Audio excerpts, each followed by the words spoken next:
Mais uma vez, a Martin existe para propagar a excelência para que as famílias prosperem e a sociedade progrida. Por isso, a nossa preocupação em dividir conteúdo de qualidade com vocês, para que todos tenham conhecimento técnico acima de qualquer coisa, não é? E saber também como é que estão as famílias, saber se todos estão bem, não só as famílias, naturalmente, dos colaboradores da Martin, mas dos seus fornecedores, parceiros, clientes, colegas, enfim, todo mundo aí que a gente tenha contato. Que a ideia é que todo mundo esteja bem, né? As referências técnicas, mais uma vez, baseadas nos nossos livros, tanto no Foundations, que é o livro laranja mais ao fundo ali, já tem muitos anos, várias décadas aí que o Foundations foi lançado lá na sua primeira edição, né? Que vigora agora é a quarta edição. E o Conveyor for Safety Book, ou melhor, Foundations for Conveyor Safety, desculpem, confundi a ordem das palavras aqui, mas que é um livro tão grande quanto o Foundations, mas que fala só sobre segurança. Fala sobre melhores práticas de segurança, regulamentações ao redor do mundo, várias referências técnicas, e também tem alguns estudos de retorno de investimento em segurança. Então, vale a pena. No final, mais uma vez, vai ter o QR Code, o link para vocês baixarem do nosso site. Se alguém tiver dificuldade, é só entrar em contato com a gente, que a gente manda o PDF com todas as informações. Tudo que tem no livro tem no PDF, o conteúdo é 100% aberto, não tem restrição nenhuma. Tá? Então, vamos lá, vamos ao que interessa no tema de hoje, auxílio de fluxo de materiais a granel. O que nós falaremos? Bom, primeiro os principais problemas de fluxo de material, as principais e possíveis soluções para o auxílio de fluxo e alguns casos de sucesso. Como nós vamos abordar soluções diferentes, ao final de cada solução a gente vai apresentar alguns casos de sucesso. Lembrando que essas são referências passadas que já deram certo, né? Mas naturalmente para aplicações futuras a gente usa alguma referência, mas a gente costuma dizer que cada caso é um caso, né? A gente vai ver isso mais em detalhes a partir de agora. Bom, quando nós olhamos essa imagem de principais problemas, e aqui naturalmente a gente está falando, a imagem aí é como se fosse um silo, não é? Mas essa imagem pode ser utilizada para pontos de transferência também, por exemplo. Nós já falamos, já tivemos um webinar exclusivo para as melhores práticas em pontos de transferência, mas se a gente imaginar que aqui em cima chega uma correia transportadora, eu acho que eu vou até desenhar aqui. Se a gente imaginar que aqui em cima, olha, chega uma correia transportadora, descarregando o material, e aqui embaixo a gente tem uma outra correia transportadora levando esse material para algum outro lugar, a imagem serve da mesma maneira. Tá? Então não tem... Opa, apertei o botão errado. Então não tem diferença aqui. Seja um silo, seja uma moega, seja um ponto de transferência, o que quer que seja. Que o material passe, pode acontecer qualquer um desses tipos de agarramento. Claro que a ponte é mais fácil que seja num equipamento que tem acúmulo de material. Mas, enfim, todos eles podem ocorrer. Vamos passar por cada um aqui. Então, um agarramento, que é o material ficar grudado na parede, seja por um ângulo de escoamento aqui menor do que o ângulo do chute, né, menor que o ângulo de escoamento do material, seja por um excesso de umidade, seja por uma compactação, enfim. Aí as causas são as mais diversas, a gente não vai entrar nesse mérito. A ponte, se a gente nota aqui, a parte cônica fica sem material e ele forma, como o próprio nome diz, uma ponte de material aqui por cima. Tá? Então, a gente precisa identificar, né, cada um dos tipos. O entupimento, o próprio nome diz, entupiu tudo de vez, está tudo cheio de material entupido. Ele faz quase como se fosse uma ponte aqui, mas nem sempre tem isso. O fato é que ele está completamente cheio e o material não escoa. E o caminho de rato. O caminho de rato é quando o material cria um caminho de fluxo principal e a gente tem, então, uma grande parte aí do equipamento, mais uma vez, pode ser ponto de transferência, silo, moega, hopper, quer que seja, grande parte do material fica morto ali dentro. E, gente, voltando lá para a ideia de que todo o material transportado é dinheiro, né? Então, procurem lá nos nossos webinars, acho que é assim plural, anteriores, a gente fala disso, né? Um transportador de correia, que a gente coloca de material de um lado tem que sair do outro, porque o material transportado é dinheiro. Seja ele minério de ferro, minério de ouro, minério de cobre, açúcar, grãos, cana-de-açúcar, bagaço de cana para queima, tanto faz. É dinheiro que está sendo transportado ali.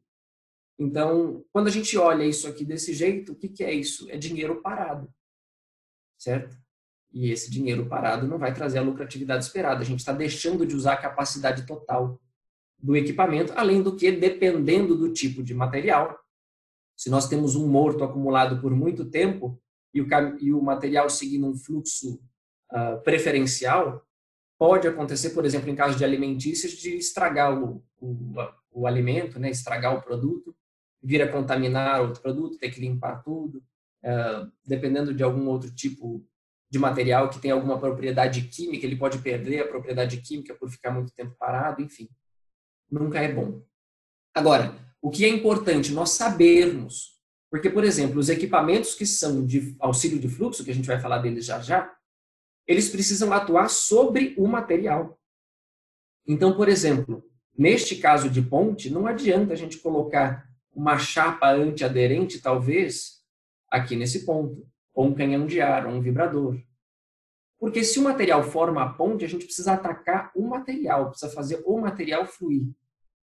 Ah, Rafael, mas será que isso daqui não é uma consequência de um material que ficou entupido como esse primeiro, e aí depois, quando o de baixo fluiu, formou a ponte? Pode ser, pode ser. Por isso que a gente precisa conhecer cada um dos casos para achar a melhor solução, tá?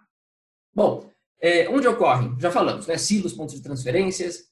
Em cimenteiras acontece bastante. Quando a gente fala em cimenteiro, o processo de pré-aquecimento da farinha, né, que vai passar pelo forno, virar clinker, para depois lá misturar, moer e virar cimento, ele tem todo um processo que ele corre o risco de gerar um entupimento, um fechamento ali, tanto dos ciclones, como está nessa foto aqui embaixo, no canto inferior direito, quanto na torre de pré-aquecimento, caixa de fumaça, rampa e resfriadores. A gente vai passar com mais detalhes na sequência. Agora, o que é importante dizer? Todas as aplicações são diferentes. E a gente vai mostrar alguns exemplos aqui. Primeiro, os equipamentos de auxílio de fluxo, eles servem para mover o material por um processo. E o nome diz, é um equipamento de auxílio de fluxo. Rafael, eu consigo garantir que meu silo vai ficar 100% limpo para eu trocar de material? Por exemplo, é um porto que trabalha com açúcar no momento e depois soja ou depois outro tipo de material qualquer? Não, os equipamentos de auxílio de fluxo, normalmente eles garantem que aqueles problemas que nós vimos lá no primeiro slide da apresentação técnica, né, quando a gente começou, não ocorram. Garanta o fluxo do material, garanta a produtividade. Agora, se precisa limpar 100%, aí a gente precisa de um outro sistema. Tá? Às vezes acontece do auxílio de fluxo deixar a superfície limpa, mas essa não é a função primordial dele. Tá? Isso é importante a gente saber. Ele vai prevenir que aqueles problemas aconteçam. Ele serve também para limpar dutos, tubos, uma movimentação livre, seja de um gás, seja de um processo qualquer de farinha, de material. Agora, importante, a gente está falando aqui, mais uma vez, de material sólido a granel. Nós não estamos tratando, por exemplo, de líquidos. Tá? Então, para líquidos são outras soluções. A gente vai focar no material sólido a granel. E é importante dizer, a maçã é diferente da pera. Sabe aquela história? A gente fala muito no... Maçã diferente de pera é bastante utilizado nos Estados Unidos, né? A gente pega a referência da apresentação americana. Mas aqui a gente não fala no Brasil, a gente tem que comparar banana com banana e maçã com maçã. É a mesma coisa. Tem que tomar cuidado porque muitas vezes um mesmo equipamento de mesmo tamanho, mas um no sul do Brasil e o outro no nordeste, o material se comporta de forma diferente pela situação climática da região. Então, se um usa uma solução, não quer dizer que exatamente a mesma solução será usada em outra região, ou com outra frente de lavra, ou com outro material.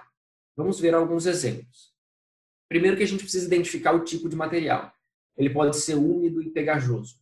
Então, alguns exemplos aqui, a parte de mineração de modo geral, especialmente a céu aberto, quando tem chuva, material úmido e pegajoso. Tem junto ali solo, tem terra, tem barro. A gente pode falar da bauxita também, por exemplo, no processo de fabricação de alumínio, que é um material bem pegajoso também, né? Tem gente até que brinca dizendo que a bauxita tem ângulo de repouso negativo, que se taca no teto gruda, né? Então, a gente precisa identificar. porque isso vai exigir mais esforço ou talvez mais quantidade dos equipamentos de auxílio de fluxo para garantir que o material vai fluir, porque ele é um material, entre aspas, que vive com o freio de mão puxado, né? Ele vai se agarrar em todo ponto que ele puder. Materiais densos e compactos, pós muito finos, por exemplo, pode gerar isso. Se a gente tem um silo que cabe, sei lá, 20, 50 toneladas, um pó muito fino, com esse peso todo em cima, ele pode ficar bem denso e compacto, quase sólido, apesar de ainda ser um pó fino, né? Então, a gente precisa saber também o tipo de material e como cada um dos equipamentos vai reagir sobre ele. Se o material é leve, macio, poroso, a gente pode dar exemplo aqui de madeira picada, por exemplo, para a alimentação de um forno, de uma caldeira, ou bagaço de cana e palha, também para alimentação de forno e caldeira, ração animal, algum tipo de... me fugiu o nome. A indústria farmacêutica. A indústria farmacêutica usa muito pó fino, né, bem fininho. Também dá para utilizar os equipamentos de auxílio de fluxo. Tá? Mas, mais uma vez, a gente precisa conhecer para aplicar direito. Existe o risco de formações rígidas, concretas. Vamos voltar ao exemplo da cimenteira. Lá no processo final, quando o cimento está pronto, o cimento não gosta muito de umidade, que ele reage e endurece. Será que existe esse risco no processo? E o cimento é só um exemplo, né? Mas a gente precisa conhecer o processo para saber quais são os riscos aliados a formações rígidas, por exemplo. Porque cada tipo de equipamento de auxílio de fluxo tem uma reação diferente com cada um desses tipos de materiais. E se, por exemplo, existe uma aplicação em alta temperatura, e aqui, mais uma vez, nós estamos falando da cimenteira, né? Então, aqui é um projetinho 3D de uma torre de aquecimento, então tem aqui o ciclone, o duto ascendente, tem a rampa. Aqui estaria o forno, né? Tem a caixa de fumaça aqui que está um pouquinho para trás. Aqui seria um resfriador, enfim. Tudo isso influencia em qual equipamento, qual tipo de solução nós vamos escolher para cada um dos problemas. Então, nós vamos passar com as soluções com cada um dos tipos de equipamento possíveis para o fluxo de material a granel, começando pelos canhões de ar, sabendo que todas as informações do ambiente são importantes para a escolha do equipamento adequado. Tá? Então, assim como lá no webinar que nós falamos de sistema de limpeza, não basta a gente saber os dados da correia e do material, então, velocidade, diâmetro de tambor, largura da correia, largura de cobertura que a gente espera da lâmina e largura do chute, mas a gente precisa saber também espaço ao redor, por exemplo, para manutenção, não é? Se precisa ser uma manutenção feita por fora ou por dentro, com acesso a áreas restritas ou não. A minha cachorrinha já está participando aí hoje, começou cedo. Da mesma maneira, para os equipamentos de auxílio de fluxo, a temperatura é só dentro do equipamento ou tem fora também? Tem alimentação suficiente, por exemplo, de ar comprimido? Quais são os pontos de acesso? Será que tem interferências de montagem em campo? Enfim, cada situação é uma e a gente precisa naturalmente olhar ela como um todo, né?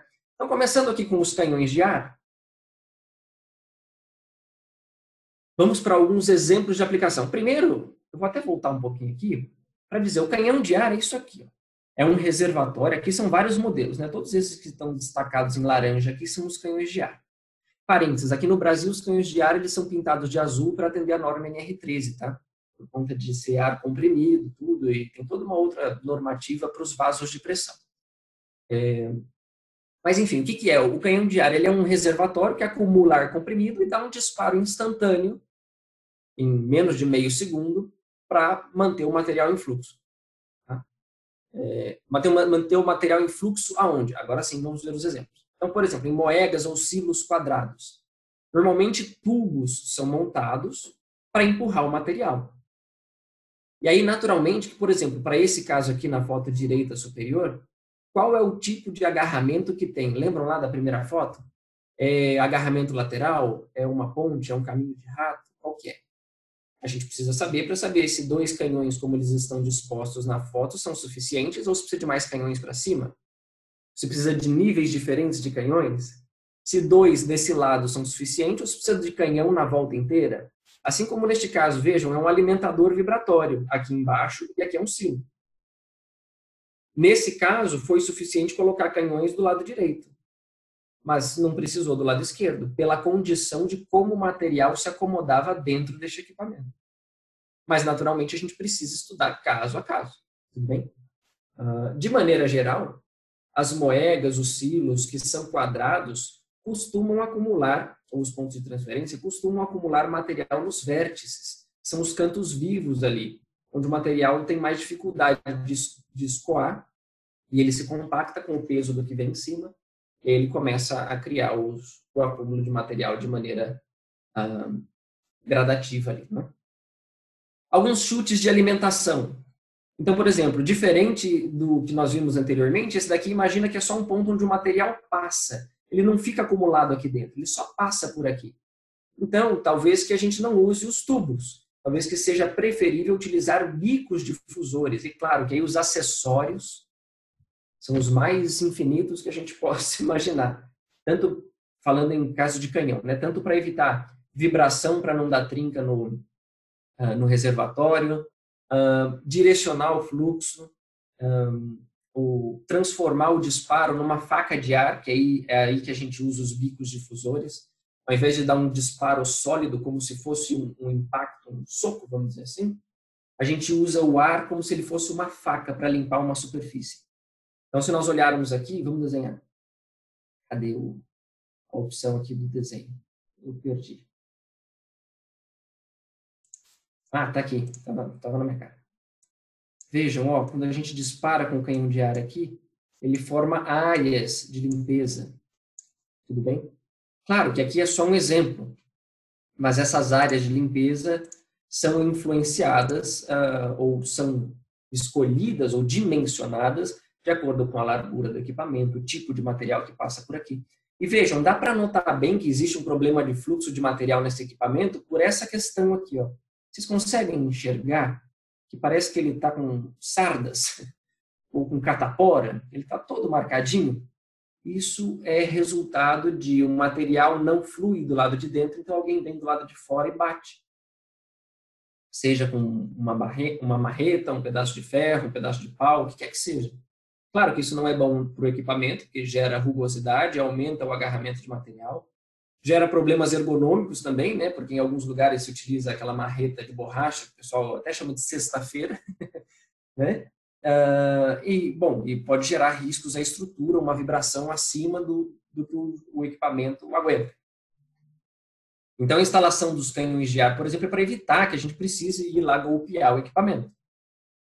Posicionamento e quantidade de canhões mudam. Olha que interessante essa aplicação. Essa daqui é bem legal. Tanto essa moega quanto essa, elas têm o mesmo tamanho, tá? Qual é a diferença básica dela? As duas funcionam igual. Vem aqui uma carregadeira, uma pá carregadeira, joga o material e ela alimenta um transportador. A diferença básica é que o transportador na foto de cima ele está plano, tá vendo? Horizontal. E esse daqui na foto de baixo ele está inclinado para cima, ele tem uma elevação. Qual é a diferença disso, Rafael? Que nesse primeiro o material fica distribuído de maneira igual dentro da moega. Então, existe o agarramento nos cantos vivos, no vértice. Lembram lá que a gente deu o exemplo? Então, os canhões estão instalados aqui nos cantos vivos, de maneira geral, porque gerava algum tipo de agarramento, e eles estão aí para ajudar o fluxo do material e não deixar o material morto lá dentro. Ótimo. Este segundo, devido a esse ângulo, a correia ela faz um movimento da direita para a esquerda, aqui, ó, nessa seta que eu desenhei. E o que acontece é que todo o material que está dentro dessa moega, quando a correia está ligada, ele é empurrado na direção desta parede da esquerda. Então ele forma um morto, vamos dizer assim, só do lado esquerdo da parede. Não forma em todos os vértices. De modo que um canhão neste ponto foi suficiente. Agora faz sentido que nós dissemos que muitas vezes uma mesma aplicação que seja muito parecida, a solução não é a mesma. Por isso que a gente precisa analisar caso a caso. A maçã é diferente da pera. Ou temos que comparar banana com banana e maçã com maçã. Aqui, um é banana e o outro é maçã. Então não dá para comparar. Poxa, Rafael, mas é o mesmo equipamento, do mesmo tamanho, talvez até seja o mesmo material transportado. Mas as condições são diferentes. Então a gente precisa naturalmente analisar caso a caso, ok? O que mais? Indústria cimenteira. Na indústria cimenteira, os canhões de ar, eu já ouvi dizer que são um mal necessário. Eu não diria que é um mal, eu diria que é um bem necessário. Por quê? Graças à queima de combustíveis alternativos, que muitos deles têm alto teor de enxofre, então, por exemplo, borrachas, pneus e outros materiais, tantos que são utilizados no queimador secundário como queima alternativa, eles geram maior agarramento da farinha que está pré-aquecendo aqui antes de chegar no forno. E aí esses dutos todos, eles começam a incrustar cada vez mais material. Ele começa a incrustar cada vez mais material e ele vai como que fechando esse diâmetro aqui até que chega um momento que ele entope. O método antigo e usual, a princípio, de limpeza seriam abrir janelas de inspeção e utilizar bombas de alta pressão de água para fazer essa limpeza. Aí gera vários problemas, né? Várias consequências. Entrada de ar falso, que reduz a temperatura do equipamento. Reduzindo a temperatura, gera problema no processo de fabricação. Tem todo o risco de segurança de alguma pessoa exposta a uma janela aberta com temperaturas acima de 900 graus ali dentro, com material incandescente. O risco do próprio jato de água danificar o refratário, que é o material que evita que altas temperaturas fiquem expostas para o lado de fora, né? Segure a temperatura lá dentro. Enfim, as consequências são as maiores possíveis. O canhão de ar, utilizando os acessórios adequados, bicos para alta temperatura, uma frequência de disparo adequada, ele evita o uso dessa bomba de alta pressão. Então, reduz o risco com a segurança do pessoal, reduz o risco com redução de processos de eficiência de produtividade, tanto com temperatura, quanto com entrada de ar falso, quanto com a menor manutenção nos refratários. Tá? Então, algumas plantas de cimenteira, elas têm aí, em média, 90 canhões de ar e a maioria deles ficam na torre de pré-aquecimento. Claro que eles precisam ser bem dispostos, estar com os acessórios adequados, no tempo de disparo adequado, mas isso tudo é uma questão que a gente pode ajudar sem estresse. É bem fácil, é bem tranquilo. Mas, mais uma vez, nós precisamos identificar os pontos de agarramento, os porquês do agarramento, para fazer aí a solução ideal para cada um dos pontos. Aqui a gente tem até um vídeo, olha que bacana, esse daqui é um dos canhões Martin, né, claro, que foi colocado um bloco de concreto na sua frente, e o disparo dele quebra o bloco de concreto. Nossa, que trava-língua. O bloco de concreto. Então, ele quebra mesmo. Então, o que isso leva a gente a ter ideia? Que o disparo do canhão de ar é forte, é instantâneo, é eficiente, mas a gente precisa tomar cuidado. Ele é perigoso também. Tá? Então, por exemplo, não é um equipamento que se pode brincar com ele. Primeiro, não é um equipamento que dá para carregar para lá e para cá, mas nunca disparar ele quando tiver gente em manutenção próxima. Aliás, um dos procedimentos sérios de segurança com canhão de ar é quando vai haver uma manutenção, é fazer todo o bloqueio pneumático, todo o bloqueio elétrico e garantir que o canhão está vazio, que o reservatório está vazio, tudo bem? Para evitar qualquer tipo de disparo acidental. Claro que os canhões mais modernos, eles disparam de uma maneira que evita disparo acidental, mas estou dizendo que se ele estiver cheio e alguém for lá e disparar ele manualmente, é um risco, né? Então faz parte do procedimento de segurança ter certeza que está tudo bloqueado e os canhões estão vazios. Como ele dispara um volume de ar instantaneamente dentro de um reservatório, precisamos ter certeza que esse reservatório tem por onde sair esse ar. Porque senão pode acontecer, por exemplo, numa parede fragilizada, dele estourar a parede. Tá? Claro, é raro, muito raro, mas pode acontecer. Especialmente se o equipamento já estiver com uma manutenção inadequada. Se ele for, por exemplo, hermeticamente fechado, é algo que a gente precisa considerar nessa condição. Okay? Além disso, se nós vamos falar de um equipamento que é pequeno, ou seja, tem a sua altura pequena, ou tem a sua parte superior aberta, precisamos tomar cuidado com projeções de material. Tá? Essa é uma foto real, tirada de um vídeo. Vinha aqui uma pá carregadeira, carregava o equipamento, só que o canhão aqui estava superdimensionado para este ponto de aplicação. Ou o tamanho do reservatório precisaria de uma pressão menor de disparo do canhão para essa aplicação. Então, gerava esse risco aqui, ok? Então, precisa tomar cuidado. Se o equipamento é aberto, verificar se é uma área que não tem gente, como é que funciona. E claro que, mais uma vez, a gente pode ajudar com análise de ponto a ponto, porque varia de aplicação para aplicação. Então, alguns casos de sucesso, só para a gente passar aqui. Ó. Primeiro, antes, num silo de alimentação, é um silo com 3 saídas. Eles tinham um problema da chapa ser fina.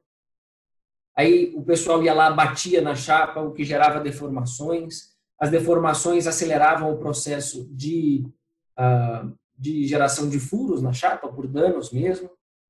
Tinha problemas de solda, e o entupimento de cada uma das saídas desse silo. Dá para ver ele aqui, ó, ele tem 2 saídas. Se eu não me engano, ele tem 3, ele tem uma para trás também. Tá? Bom, com a nossa recomendação, foi feita a troca das chapas por uma chapa mais adequada, instalados 2 canhões por saída, claro que nas posições adequadas e identificadas, fazendo com que o material fluísse. Se vocês notarem, esse equipamento não tem mais marcas de pancada. Okay? Então, foi um caso de sucesso que garante o fluxo do material. Ah, Rafael, quer dizer que não vai ficar material preso aqui? Não, pode ser que fique. Mas não tem mais o problema daquele material incrustado. Tá? A gente garante o fluxo do conjunto todo. Né? Um outro ponto de aplicação, problema de posicionamento em bicos em cimenteira. Tá? A gente precisa ver aqui, ó, alimentação de cimenteira, rampa, montagens inadequadas. Cimenteira, mais uma vez, é um local que necessita de canhões de ar. Então, fazer uma boa área de abrangência, uma boa escolha de equipamento. E hoje em dia existem acessórios, a gente poderia falar mais de 1 hora só dos acessórios para canhões de ar, de fácil inspeção, fácil instalação, troca durante a operação do forno. Alguns casos a gente já conseguiu fazer instalação de bicos durante a operação do forno, claro, com toda a segurança, acompanhamento da segurança e tudo mais. Mas existem acessórios muito específicos para esse tipo de aplicação.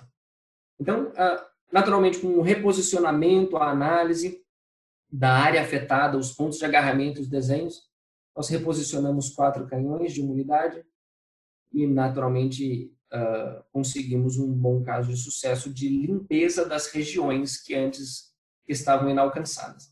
Para vocês terem ideia, um dos bicos foi necessário avançar com ele 500 milímetros dentro do refratário para alcançar a posição ideal.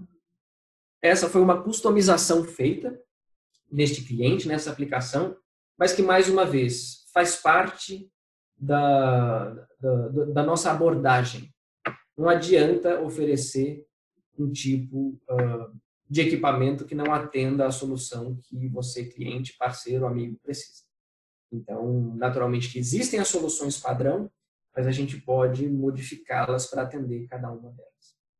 E este aqui é um caso bem bacana. Aqui, naturalmente, houve a permissão da divulgação do nome da empresa, né, a Citrosul. Eles queimam bagaço de cana. E o bagaço de cana vinha com muita areia. E a areia, quando queima com bagaço de cana, derretia a sílica e entupia esse duto horizontal aqui. Se não me falha a memória, tinha pelo menos 15 ou 16 metros de comprimento. Tá? Então, o que acontecia? Como esse queimador aqui gera ar quente para um processo de secagem de pellet, de ração animal, dentro de uma fábrica de suco de laranja, e o suco de laranja ele tem uma temporada, né? Ele tem uma safra aí de 6 meses, acontecia que dentro desses 6 meses eles precisavam parar às vezes 4, 5 vezes cada uma das paradas por 10 dias. Por que 10 dias? Porque tem que esperar 2, 3 dias para esfriar, para alguém conseguir entrar. E quando eles entravam, isso aqui estava completamente entupido com essa sílica endurecida e precisavam de martelos pneumáticos, britadeiras para soltar o equipamento, além de revezamento do pessoal nesse espaço confinado, porque a temperatura era alta. Tá? Então, enquanto isso acontecia, a produção não parava. Quando a produção não parava, eles precisavam queimar óleo. E, bom, o custo do óleo com relação ao bagaço de cana é muito maior. Claro que o poder calorífico do óleo é melhor também, mas no fim das contas, o quanto de óleo tinha que queimar não compensava pelo tempo parado. Bom, o que nós fizemos? Fomos lá, analisamos, verificamos a condição e instalamos canhões de ar de 70 e 150 litros em posicionamentos diferentes. Então, aqui na curva, nós colocamos canhões de 150 litros, que é onde há a perda de carga do fluxo do ar junto com o material, no caso a sílica. Então, 4 canhões de 150 litros para remover esse material daqui. E depois nós colocamos, se vocês olharem nessa foto direita inferior aqui, ó, canhões ao longo de todo aquele duto, para que gerasse o fluxo do material ao longo desse equipamento. Ok? E, bom, os canhões disparam, no meu conhecimento, é o local que tem o disparo mais curto. Então, eles disparam os 4 canhões traseiros, dispara cada um dos canhões a cada 3 segundos, então dispara o canhão 1, 3 segundos depois o 2, 3 segundos o 3, o 4, o 5, por aí. Quando chega lá no final, em torno de 1 minuto para encher os reservatórios, eles dispararem de novo. Então, eles operam 24 horas por dia durante a safra, e desde que eles foram instalados, nunca mais foi necessário fazer uma parada durante a safra para a limpeza do duto. Ah, Rafael, quer dizer que não acumula material lá dentro? Acumula. Acumula sim. Mas esse duto ele tem capacidade de trabalhar com uma porcentagem dele entupido, vamos dizer assim, né, ou obstruído. O que os canhões fazem é manter esse limite de obstrução abaixo do que ele tem capacidade para que ele possa operar durante toda a safra. Bom, isso é o que nós tínhamos falado de canhões, né? Antes de nós entrarmos em vibradores, tomar um pouco d'água. Vamos lá, nós temos aí mais alguns bons minutos. Para falar de vibradores, primeiro nós precisamos dizer que os vibradores eles podem ser aplicados tanto em fluxo de material, mas também em processo de peneiramento. Né? Existem peneiras vibratórias, esse daqui é um exemplo, é uma peneira vibratória de uma plataforma, na verdade não é de uma plataforma, né? De uma planta onshore, ou seja, de uma planta na terra, né? Não é em alto mar, para perfuração de petróleo. Então, o que acontece é que durante a perfuração de petróleo utiliza-se uma lama sintética para trazer cascalho, lubrificar a broca e tudo. E essa lama, como ela é cara, ela precisa ser reaproveitada, então utiliza-se uma peneira para fazer o processo de limpeza dela. Existem os vibradores. Nesse caso, eles são a prova de explosão, né? Porque está trabalhando numa plataforma ou numa planta de petróleo, né? De retirada de petróleo. Mas pode ser também para seleções de material em mineração. Pode ser me fugiu o nome. Uma peneira desaguadora, por exemplo, como existem alguns processos de mineração. Tá? Primeiro, é importante dizer que para a vibração existem os mais diversos tamanhos de aplicação, as mais diversas formas de alimentar um vibrador. Existem vibradores elétricos, pneumáticos e hidráulicos, mas de maneira geral, a função de todos eles é gerar vibração. O importante de dizer que a vibração é uma força perigosa, então precisa ser aplicada com cautela. A verdade é que em todos os equipamentos a gente foge da vibração. Né? Faz um ventilador, tem que balancear as pás para não gerar vibração. A gente troca o pneu do carro, balanceia a roda com o pneu novo para não gerar vibração. Porque a vibração, de maneira geral, acelera o processo de desgaste de equipamentos. Agora, a vibração para fluxo de material ela pode ser utilizada. Ela é utilizada dentro dos limites de segurança, ela é muito bem aplicada e traz consequências benéficas. Né? Mas, mais uma vez, precisa ser analisado caso a caso. Não dá para colocar um vibrador extremamente forte num chute todo enferrujado e com parafusos faltando. É a receita para o desastre. Né? Não é isso que a gente quer. Então, precisa analisar naturalmente caso a caso. Agora, um ponto interessante. Você sabe como é que a Martin começou? Só um parênteses aqui. A Martin começou com vibradores. Esse vibrador que está aí na imagem, vibrando inclusive, foi uma patente da Martin lá no ano de 1944, onde o fundador da empresa, o senhor Edwin F. Peterson, desenvolveu o vibrador para ajudar a desmoldar fundições na empresa que ele trabalhava. Ele teve essa ideia, pensou fora da caixa, desenvolveu o primeiro, deu tão certo que ele desenvolveu tantos outros. e a Martin se fundou lá nos anos 40. Bom, parênteses fechado, com essa curiosidade de como a Martin começou. Onde dá para aplicar a vibração? Gente, em praticamente tudo. Mas, ó, chutes, dribble chutes, que é um equipamento específico que a gente já vai falar na sequência, depósitos de armazenagem, silos de armazenagem, peneiras vibratórias, alimentadores vibratórios, caminhões, descarga de vagão, silos, coleta de pó, por exemplo, num sistema de filtragem, silos, onde tem aquela parte cônica vibratória separada do silo principal, formas de concreto para assentamento do concreto e tirar a bolha em fábricas de concreto pré-moldado, enfim. Dá para aplicar em um monte de locais e nas mais diversas indústrias. Mineração, cimenteira, grãos, agregados, construção, termoelétrica. Nós temos um caso de sucesso bem bacana em farmacêutica. Um vibradorzinho pequenino que cabe na palma da mão, mas que resolveu o problema do pessoal que tinha um agarramento dentro de um silo. Foi aplicado numa indústria farmacêutica no Rio de Janeiro. Então, enfim, o que precisar fluir o material, normalmente os vibradores conseguem ajudar também. Ainda mais, processos químicos, que nós tínhamos falado, né? Concretos pré-moldados, alimentícia, farmacêutica, papel e celulose, caminhões, enfim, praticamente em todo tipo de indústria. Tá? Alguns tipos básicos de vibradores, para que vocês saibam, mais uma vez, a gente não vai entrar aqui no detalhe de como é que calcula um vibrador, como é que cada vibrador funciona, mas a ideia é que vocês saibam de maneira geral quais são as opções que existem e contem com a gente para aplicações específicas. Os vibradores lineares, eles funcionam. Lembram lá que a gente mostrou a foto do silo danificado? Ou do chute danificado por marteladas?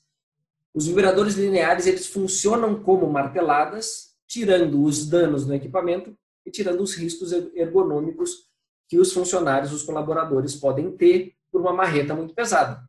Tá? Então, eles funcionam muito bem. Eles têm a opção de impacto simples, então ele bate uma única vez até ele ser acionado outra vez.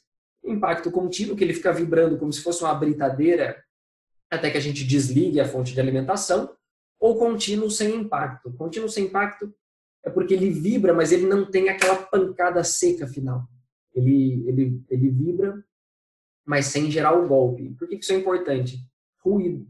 A gente reduz muito a condição de ruído se a gente usar um vibrador contínuo sem impacto. Tá? Os vibradores lineares existem de diversos tipos de alimentação. Existe basicamente alimentação elétrica e pneumática. No caso Martin, mais um parênteses aqui, Martin a gente só tem, pelo menos até hoje, a alimentação pneumática para os vibradores lineares, né? Mas naturalmente que atendem às diversas aplicações. Os vibradores rotativos, esse nós temos tanto diversos tipos de configuração. Então, por exemplo, tem o de turbina, que é realmente esse aqui na esquerda, no cantinho inferior esquerdo.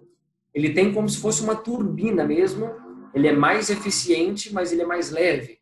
Ele é mais eficiente com relação ao consumo de ar, mas ele tem um limite de aplicação. Ele tem aqui uma turbina excêntrica, né, que gera vibração. Vibrador de esfera, que foi aquele primeiro lá que o Edwin Peterson desenvolveu, ele é composto por uma esfera, que é a massa que gira aqui, de anel e por aí vai. Todos esses aqui são rotativos. E os rotativos nós temos as opções de alimentação pneumática, elétrica e hidráulica. Então, se nós pegarmos esses aqui da linha de baixo, eles são pneumáticos. Esses dois aqui na linha central da direita são hidráulicos e os demais são elétricos. Mas todos eles, de maneira geral, vibram por uma mesma condição, que é uma massa excêntrica em torno de um eixo, gerando essa vibração. Tá? É importante dizer que os vibradores Martin, eles são desenvolvidos para serem vibradores. Não são motores comuns que utilizam pesos excêntricos para gerar vibração. Não. Todo o cálculo do diâmetro do eixo, dos rolamentos, o tipo de graxa, tudo é específico para aplicação em vibração. Tá? Vibradores para caminhão. Nós temos esses vibradores existem esses vibradores que são fixos no caminhão e eles ajudam na descarga. Muitos caminhões como este aqui, quando eles basculam a sua traseira, cai a maior parte do material, mas fica material agarrado aqui na região próxima onde seria a cabine. Tá? Nós temos, inclusive, um vídeo Está no nosso YouTube também, mas vamos mostrar aqui para vocês rapidamente. Esse daqui, no caso, é um vibrador elétrico. Tá? Vejam, o vibrador está desligado, olha a quantidade de material que está grudada ali no fundo. Quando liga o vibrador, ele estimula o resto do material a escoar. Isso evita o quê? Que tenha que ir alguém lá com uma pá, ou que o caminhão precise ficar dando aquele soquinho para frente e para trás para conseguir fazer o material fluir. O que mais? Dribble Shoot. Dribble Shoot é essa configuração aqui. Vamos voltar na foto anterior, desculpem.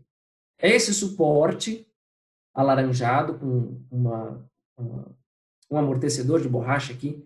Então, no nosso chute, a gente vai fazer um rasgo retangular, passar esse suporte. Do lado de dentro usa-se uma chapa, normalmente de UHMW para baixa fricção, e do lado de fora o vibrador. Pode ser uma chapa também de aço inox, tá? Já foi feita a aplicação.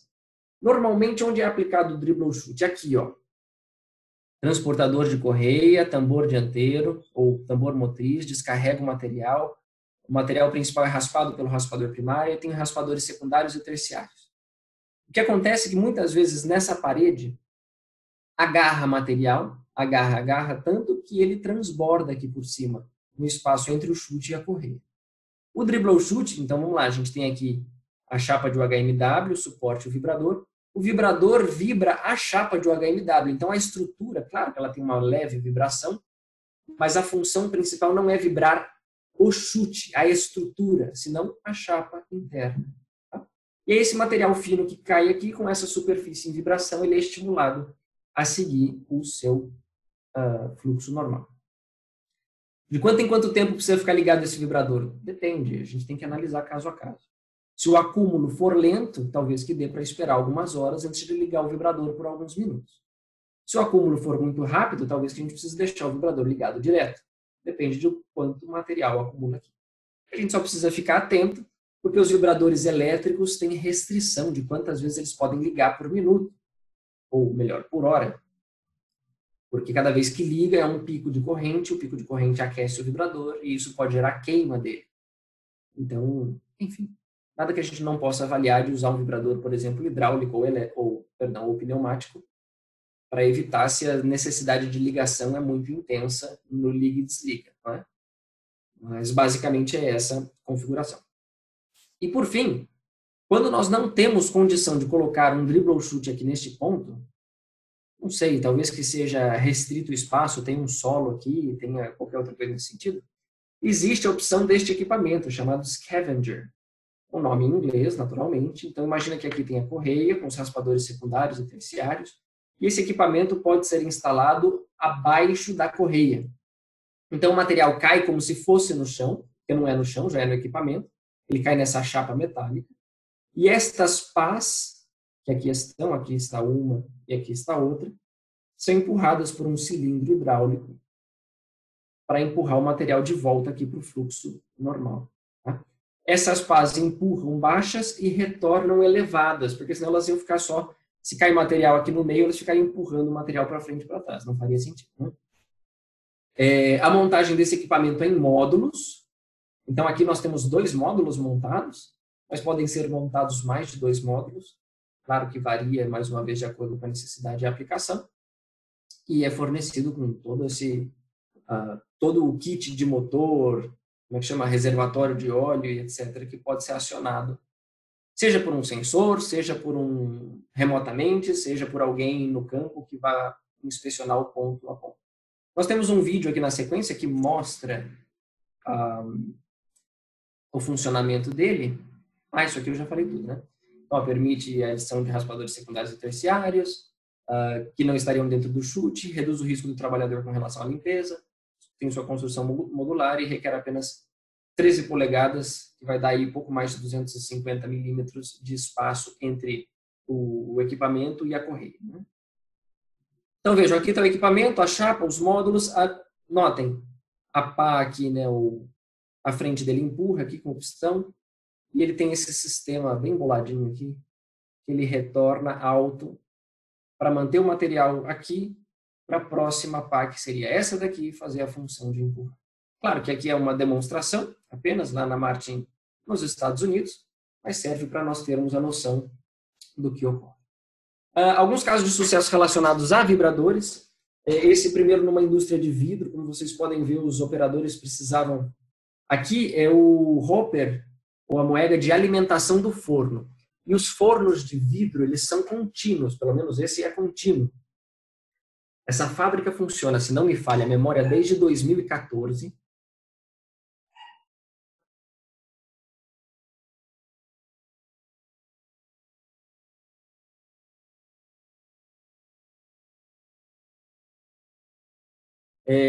Como é que eles fazem isso? Com a alimentação nesse hopper, que vai todo o material aqui para oh meu Deus, me fugiu o nome, para o vidro, né, para a formação do vidro, para a fabricação do vidro, e vai também vidro picado, alguns aglomerantes, vai areia e tudo mais. O que acontecia é que quando eles precisavam esvaziar bem esse hopper de alimentação para fazer a troca da receita, por exemplo, de um vidro transparente para um colorido, chegava um momento que falhava a alimentação do vidro, melhor, da areia para o vidro. E aí tinha que ir gente lá dentro para fazer a limpeza. Além de ser perigoso o espaço confinado, a gente está bem acima da boca de alimentação de um forno, então aqui é muito quente. É muito quente.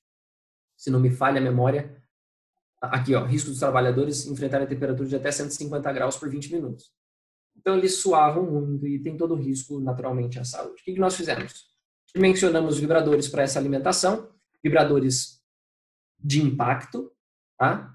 O modelo AP5-200, eles podem ser usados em temperaturas de até 204 graus Celsius, eles têm lá a sua sequência de operação, mas vejam como ficou a foto é do mesmo alimentador, mas com os vibradores funcionando. Vejam o que nós falamos. Neste caso, permitiu a limpeza perfeita. Aqui só tem um pouco de material, que aqui já é a entrada do forno. Então, agora eles vão começar a alimentar com a próxima receita de areia para a fabricação do vidro. Tá? Então, e aqui eu peço desculpa para vocês, aqui em cima está citrosuco, não é citrosuco. Aqui está citrosuco também não é citrosuco, é uma indústria de vidro. Peço perdão para vocês, na apresentação que a gente for enviar já vai corrigido, tá? Agora vejam aqui o que disse o cliente, que bacana. Eu posso dizer que o maior benefício não foi o financeiro, porque naturalmente evitou falhas no vidro, né? Mas a melhoria nas condições de trabalho às quais os operadores foram expostos enquanto precisavam forçar o fluxo de material ou realizar a limpeza dentro da tremonha. Então, mais uma vez, é um investimento que traz segurança ao trabalho. Esse outro aqui, bem bacana também, uma indústria de produtos de higiene e limpeza, onde se fabrica detergente em pó. O processo de detergente em pó, ele vem úmido e passa por um processo de secagem. Nesse processo, ele grudava dentro do equipamento. Esse equipamento, ele gerava um acúmulo de material, chegava aí a 6 milímetros, que já era o suficiente para gerar problemas de manutenção, de fabricação e eficiência. Então, o pessoal precisava, olha, por uma janelinha de inspeção fazer a limpeza interna. Muitos deles tinham que entrar aqui, formando como que andaimes, para fazer a limpeza, né? E, naturalmente, o peso de todo o equipamento, de todo o produto, gerava um risco ao equipamento que tem paredes finas. Isso tinha problema com o calor aqui dentro, porque existe um processo de secagem desse material, e a cada 15 dias a produção era paralisada por um turno de 8 horas para 4 trabalhadores fazerem essa limpeza.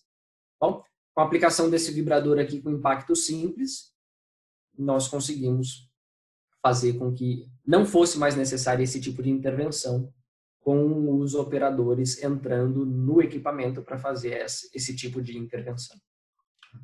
Então, mais uma vez, limpa 100%?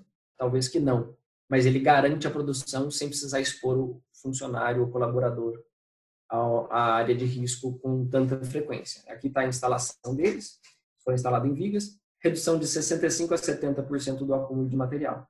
E o cronograma de limpeza, que era de uma vez a cada 15 dias, passou de uma vez a cada 60 dias. Ou seja, aumentou em 4 vezes o tempo. Ou seja, reduziu em 4 vezes, pelo menos, a exposição do funcionário. Então, mais uma vez, esses equipamentos não são únicos e simplesmente para garantir uma produção, senão também para garantir a segurança dos colaboradores. E aqui está, mais uma vez, aqui os pontos de aplicação. por fim, mas não menos importante, no nosso último assunto de auxílio de fluxo, nós vamos falar de chapa de desgaste. Existem algumas chapas de desgaste muito conhecidas no mercado, mas que elas não promovem o auxílio de fluxo como a chapa Arcoplate promove. Tá? A chapa Arcoplate é uma chapa de desgaste que, além dela ter excelentes resultados de resistência à abrasão e impacto, ela tem também um excelente resultado no fluxo de material. Primeiro que, por ela ser uma chapa bimetálica, ela permite inspeções periódicas, até com ultrassom, que traz um desgaste previsível e consistente em toda a superfície. Quanto mais ela desgasta, mais dura ela fica. Então, diferente de outros tipos de chapa, que quanto mais desgasta, mais mole fica, e isso acelera o processo de desgaste, a gente consegue acompanhar um desgaste uniforme, milímetro a milímetro ali, naquele processo todo, garantindo aí uma melhor previsibilidade de manutenção, né? Ela pode ser utilizada em temperaturas elevadas, não há sentido de aplicação, como as chapas por eletrodeposição, por exemplo, que dá para ver algumas aqui nessa imagem. E ela, diferente de outras chapas de desgaste, permite ser calandrada, ou seja, ela permite ser deformada para fazer, por exemplo, um tubo, que inclusive já foi feito em diversas aplicações, nós vamos ver algumas delas aqui. E isso é importante porque a gente evita, por exemplo, cantos vivos em chutes em pontos de transferências, evitando aquele agarramento que nós vimos lá nas aplicações dos canhões de ar. Tá? Então, as chapas elas podem ser fornecidas inteiras, naturalmente, né? Existem opções das mais diversas, elas são adequadas a cada aplicação, com o número de parafusos prisioneiros necessários, ou com furo escariado, ela pode ser polida, ela pode ser bruta, né? Ainda que bruta, depois que ela começa a desgastar, ela chega a essa condição de polimento. Mas se for um grande problema de agarramento, ela pode ser utilizada com uma superfície já polida na primeira aplicação. Nós temos essa chapa aplicada em bauxita, e ela escoa muito bem, lembra lá da bauxita, gruda no teto? A gente tem ela aplicada em bauxita, ela funciona muito bem, é um dos casos de sucesso. Né? E o mais importante, ela pode ser fornecida no desenho que quiser. Ela pode ser cortada em chapas de tamanho padrão, como alguns clientes têm, por exemplo, 390 por 390, 500 por 500, 400 por 500, 190 por 390, 100 por 100, enfim, dá para inventar aí o tamanho que for necessário. Claro que caiba dentro da chapa original, que é de, se não me falha a memória, 1.220 por 3.080. Se não for isso, é algo bem próximo disso. Ela pode ser enviada cortada já, ela pode ser enviada inteira para corte, enfim. E nós temos alguns casos de sucesso também, que nós vamos mostrar a seguir, de chutes feitas com elas. Vejam, dutos, então essa é a chapa calandrada, a área de desgaste está interna, onde vai passar o material. Se não quiser que ela seja calandrada, ou se como é que se diz, o perfil do equipamento for muito disforme, dá para fazer com cortes menores e soldar, como foi feito esse cone aqui. Então, as chapas foram cortadas e soldadas para formar o cone. Né? Dá para fazer dutos, como nós já dissemos. Dá para fazer carcaças de ventiladores, que a gente vai mostrar a seguir. Conchas ou chutes ou chapas defletoras de alimentação para, por exemplo, um ponto de transferência. O material vem, cai em queda livre, pega aqui, é direcionado na direção correta da correia, já cai mais aliviado e a gente evita uma troca constante, porque a chapa é feita para suportar o desgaste. Existem diversas espessuras dela, no caso. Vamos direto para os casos de sucesso, que é o que interessa.